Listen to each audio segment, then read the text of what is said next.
दो गुप्त नवरात्रे होते हैं, थोड़ा ध्यान देंगे। दो गुप्त नवरात्रे होते हैं। एक गुप्त नवरात्रा यही माघ के महीने में आता है। श्रृंगी ऋषि ने इस गुप्त नवरात्रे का बड़ा वर्णन किया। श्रृंगी बाबा ने इस गुप्त नवरात्रे के बारे में बहुत कुछ बताया, बहुत कुछ।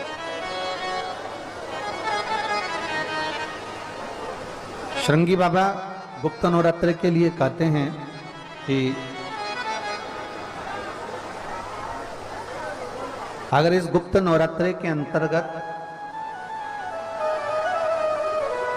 9 लाल फूल,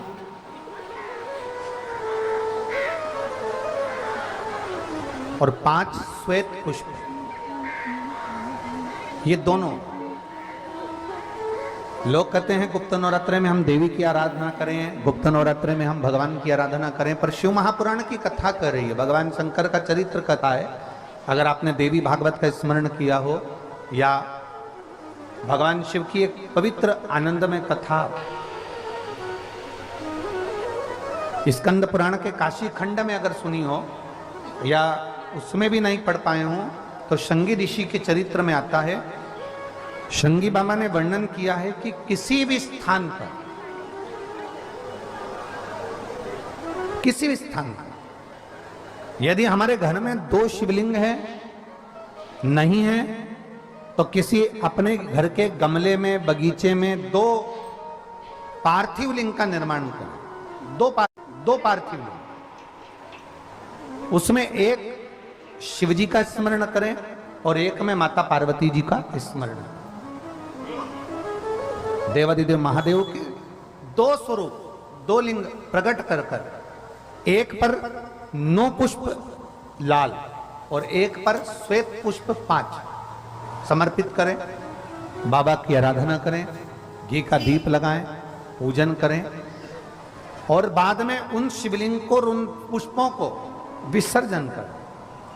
किसी भी नदी में, तालाब में, बावड़ी में, अगर वहां नहीं विसर्जन कर सकते हैं तो किसी वृक्ष के नीचे उनका विसर्जन कर दो। पर ये नवरात्रे, ये जो गुप्त नवरात्रे हैं, इस माघ महीने में जो गुप्त नवरात्रे आती है, इसी के अंतर्गत इसका पूजन है। एक बार हमने पहले वर्णन किया था, जिसके यहाँ संतान नहीं होती उसके लिए भी पहले इस माघ महीने में जो गुप्त नवरात्रे आते हैं उसका स्मरण कराया था। कैलाशी अविनाशी है शिव तत्व का है। आप जिस भाव से, जिस भाव से आप भगवान को रिझाते हो, भगवान उस भाव से अपने भक्तों के करीब पहुंचता है। भक्तों के यमुना जी ने पार्थिव शिवलिंग का निर्माण किया। केवल चाहे गुप्त नवरात्रे हो, चाहे सर्व नवरात्रे हो, केवल देवी की आराधना कर रहे हैं और सोचें कि हम माता जी की आराधना कर रहे हैं और माता जी हम पर प्रसन्न हो। शिव महापुराण की कथा कहती है, कोई सी भी नवरात्रे में अगर आप शंकर भगवान की आराधना के साथ देवी की आराधना करेंगे तो शिव महापुराण की कथा कहती है महादेव शिव और शक्ति दोनों ही कृपा जरूर करते हैं। ये निश्चित है, निश्चित है।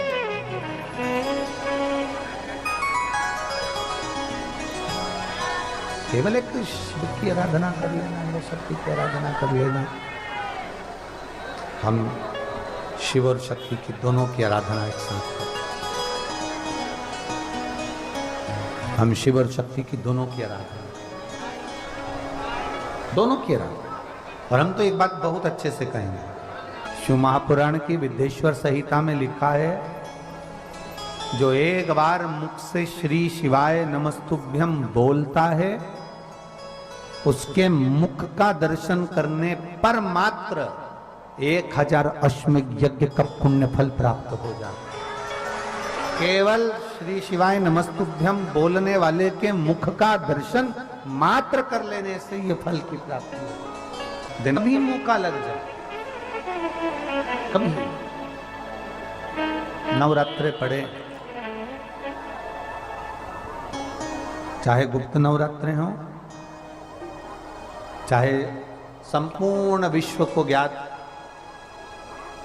चैत्री और कुमार के नवरात्रे हों, पर हर नवरात्रे में आप एक विशेष ध्यान रखें, प्रत्येक नवरात्रे में, कि हमें शंकर भगवान के शिवलिंग की पूजन करना। और एक और बात समझ लें, दो शिवलिंग का निर्माण नहीं भी कर सकते हैं तो एक शिवलिंग का निर्माण करें और उस शिवलिंग के पास में ही एक छोटा सा मिट्टी का ढेला रखकर मां जगत जननी जगदम्बा का भी पूजन कर सकते। आपको नहीं बनाना दो शिवलिंग, तो एक शिवलिंग, एक मिट्टी का थोड़ा सा। ऐसा नहीं है कि मेरी माता दुर्गा भवानी पिंडी के रूप में नहीं पूजाती है।